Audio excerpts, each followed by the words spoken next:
Palavra do Senhor em 2 Coríntios, o capítulo 13. 2 Coríntios, o capítulo 13. Leamos todos juntos o último versículo dessa carta. Na minha Bíblia, página 1276. 2 Coríntios, capítulo 13, verso 13. Vamos ler juntos?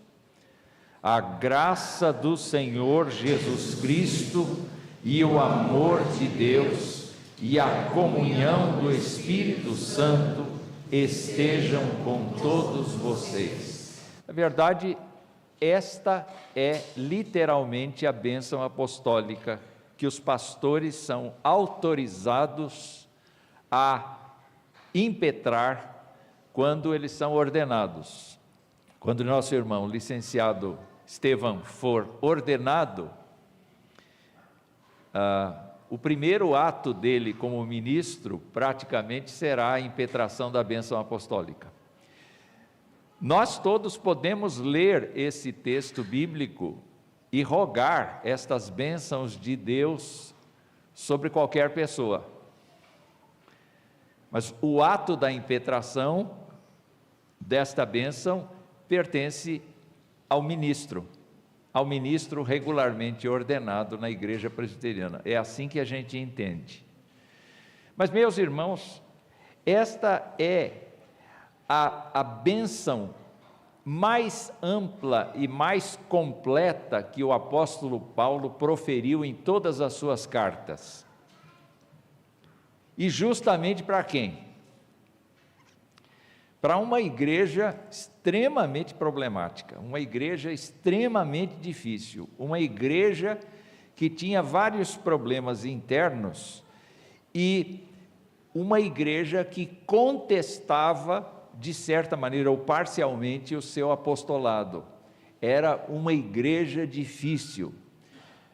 Quando lemos as cartas do apóstolo, nós vemos que duas cartas, e as mais longas até, quase mais longas, só Romanos talvez seja mais longa que cada uma das cartas, mas essas duas cartas somadas são o texto maior do apóstolo Paulo.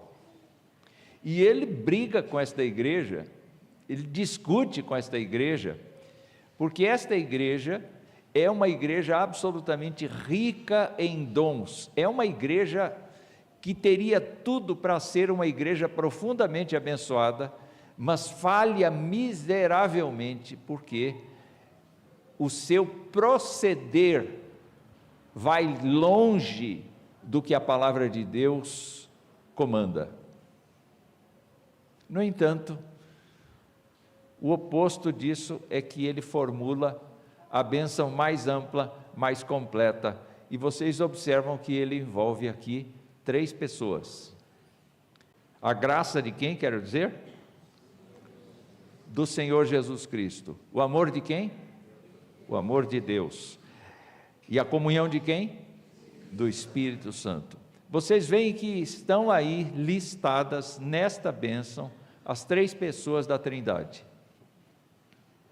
Nós vamos tratar isso hoje, exatamente na nossa aula. Mas é interessante observar que, quando o apóstolo Paulo está ministrando esta bênção àqueles crentes, ele não está dizendo que só o Senhor Jesus Cristo tem graça. Ele não está dizendo que só Deus o Pai tem amor. Ele não está dizendo que só o Espírito Santo tem comunhão, mas ele está ressaltando de cada uma destas entidades da Trindade aquilo que sobressai no seu ofício para a nossa salvação. E eu fiquei pensando, queridos irmãos, como é que ele teria se referido, por exemplo, à graça do Senhor Jesus Cristo? E eu queria convidá-los a voltar com suas Bíblias um pouquinho para trás, lá no capítulo de número 8, e lermos juntos o versículo de número 9. 2 Coríntios 8, 9. Acharam? Página 1271. Vamos ler juntos? Pois vocês conhecem a graça do nosso Senhor Jesus Cristo, que sendo rico, se fez pobre por amor de vocês, para que por meio da pobreza dele, vocês se tornassem ricos. O que o apóstolo Paulo talvez tenha exaltado aqui nesta bênção, foi o fato de que Jesus Cristo, pré-existente, o Senhor Jesus Cristo, de mesma natureza de Deus o Pai, o Senhor Jesus Cristo, de mesma alegria e amor que o Pai tem, se dispôs a vir até nós, nascer da Virgem, padecer sob o poder de Pôncio Pilatos, ser crucificado, ser sepultado, ressurgir ao terceiro dia, subir ao céu, assentar-se à destra da majestade divina, com o objetivo exclusivo de salvar os pecadores. É graça demais. É privilégio demais o Senhor Jesus Cristo ter aceito a missão de ser o nosso Redentor. A graça envolve o nosso perdão. A graça envolve a nossa reconciliação com Deus. A graça envolve a nossa transformação, a nossa justificação, a nossa adoção de filhos. A graça nos traz para dentro do plano de Deus, nos faz viver como crentes em Cristo numa nova relação com Deus. Justificados pela fé, temos paz com Deus por meio de quem? Por meio de Jesus. Então, quando o apóstolo Paulo está falando, eu quero que a graça de Jesus seja sobre vocês, a graça do Senhor Jesus Cristo seja sobre vocês, ele está dizendo que tudo quanto Jesus Cristo operou, tudo quanto Jesus Cristo fez, antes, durante e depois da sua estada na terra, meus irmãos, seja aplicado na sua vida, e você seja uma nova criatura em Cristo Jesus, vivendo na paz do Senhor, vivendo na graça do Senhor.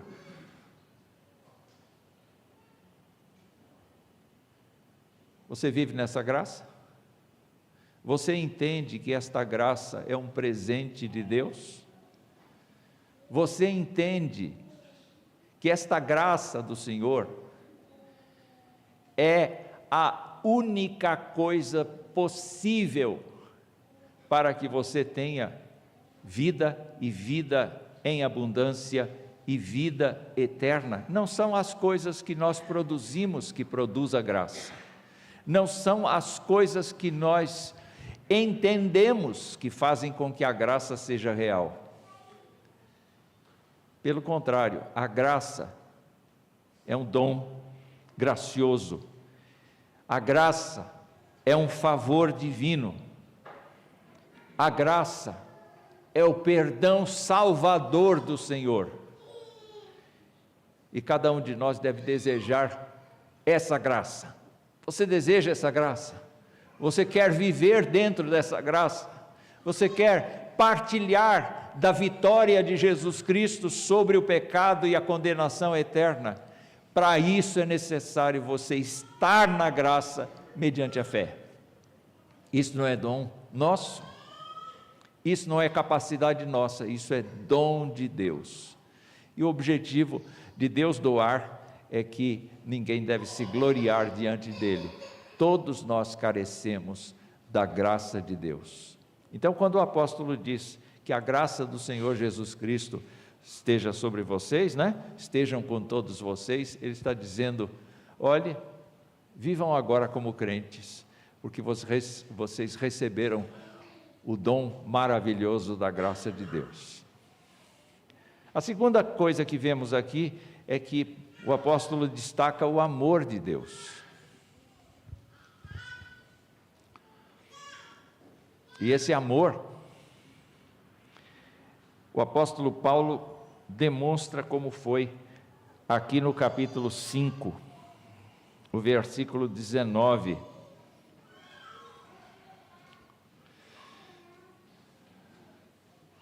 Vamos ver aqui, um pouco antes,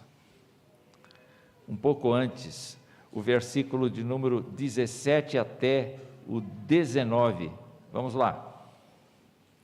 E assim, se alguém está em Cristo, é nova criatura, as coisas antigas já passaram, eis que se fizeram novas. Ora, tudo isso provém de Deus, que nos reconciliou consigo mesmo por meio de Cristo e nos deu o ministério da reconciliação, a saber que Deus estava em Cristo reconciliando consigo o mundo, não levando em conta os pecados dos seres humanos e nos confiando a palavra da reconciliação. Para Paulo, o fato de Deus ter tomado a iniciativa de vir buscar a gente, de perdoar a gente, de tratar da gente, de abençoar a gente com uma realidade espiritual que Ele tinha planejado desde os tempos eternos e efetuado na criação, é amor. O amor de Deus é muito ativo. O amor de Deus é demonstrado não apenas na qualidade das coisas que Ele construiu, mas é demonstrado especialmente no resgate humano.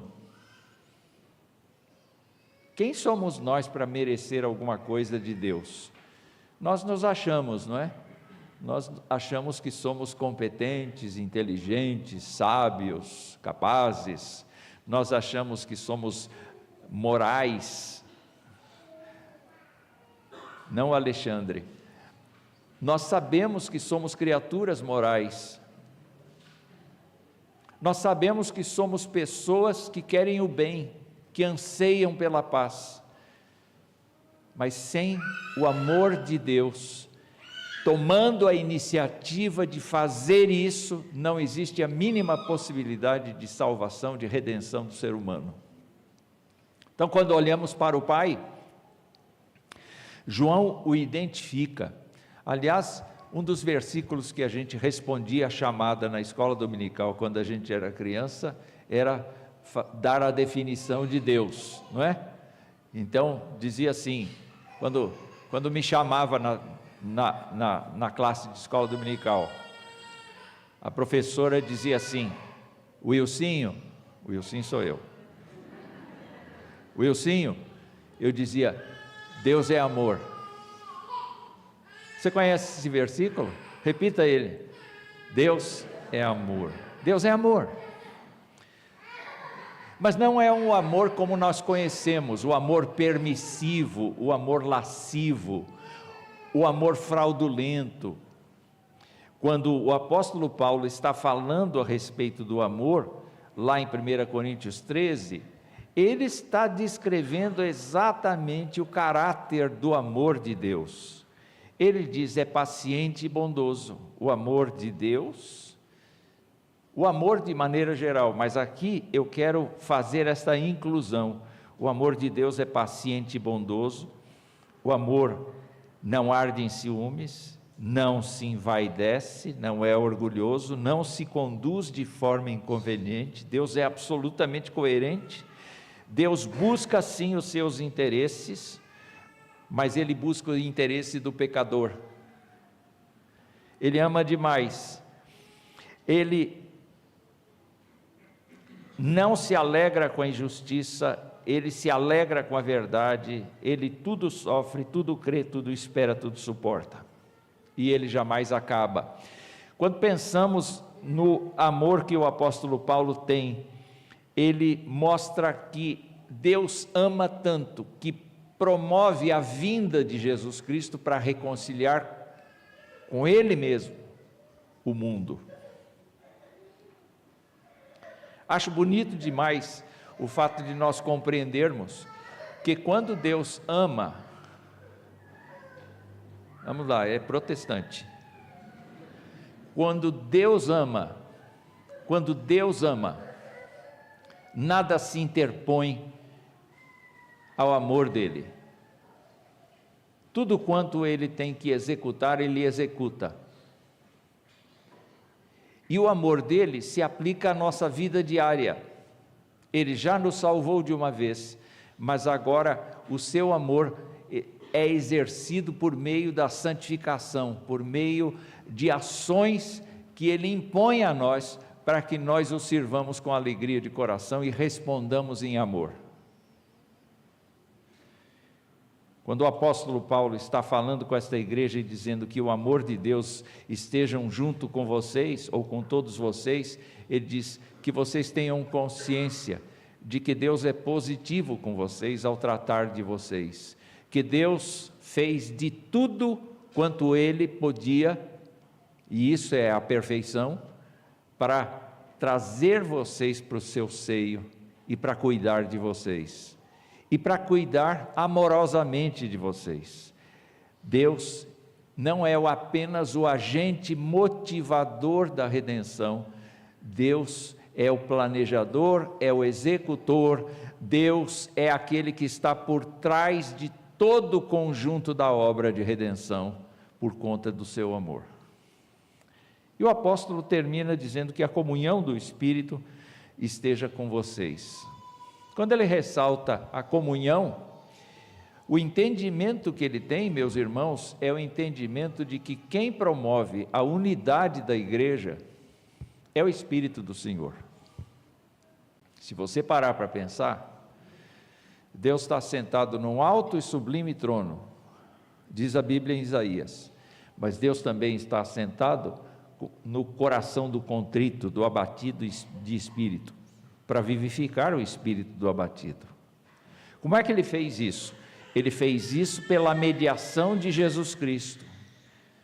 Mas como é que ele faz isso individualmente? O Senhor Jesus disse: eu vou para o Pai, mas eu vou deixar no lugar o outro Consolador que estará convosco e em vocês até o fim. Quando o apóstolo Paulo fala a respeito da igreja, ele diz que a igreja é composta daqueles que beberam do Espírito. Aqueles que experimentaram o novo nascimento que Jesus Cristo anunciou a Nicodemos. É aquela unidade do Espírito Santo promovida. Nós estamos juntos e nós conseguimos nos aceitar como família da fé por conta do Espírito Santo. Não é por causa da nossa bondade, não. Não é por conta da nossa capacidade de conviver com o outro. Nós temos que nos entender que a unidade do Espírito que tem que ter aqui na igreja, aqui na família da fé, é a unidade sobrenatural.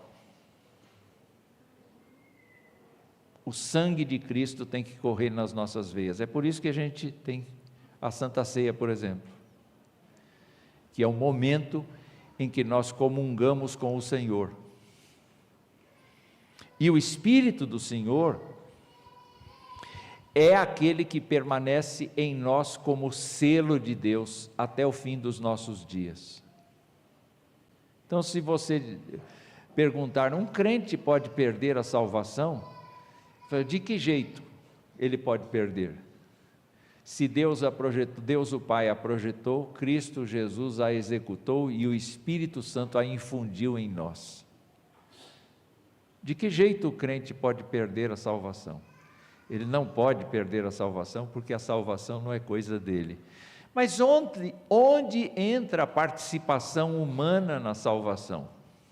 O texto aqui não nos diz isto, que entra a intervenção, a participação humana aqui, mas em outras passagens nós podemos sim nos lembrar do fato de que nós respondemos com arrependimento e fé a esta graça, a este amor e esta comunhão.